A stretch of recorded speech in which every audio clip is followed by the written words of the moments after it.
بسم اللہ الرحمن الرحیم۔ اتأمرون الناس،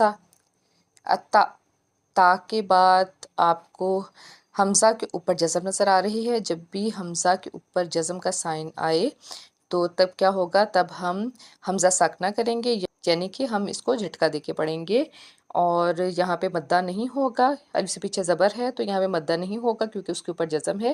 تو جب بھی آپ کو الف کے اوپر جزم نظر آئے گی، اس کا مطلب ہے یہاں پہ ہم نے جھٹکا دے کے ادا کرنا ہے۔ اتا، میم پیش مو، را واو پیش رو، واو ساکن سے پیچھے پیش ہے تو ایک الف کے برابر یا دو حرکات کے برابر اس کو کھینچ کے ادا کریں گے۔ اتأمرون الناس، نون زبر نن، نون الف زبر نا۔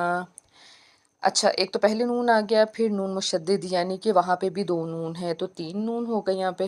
جب ہم نون مشدد ادا کریں گے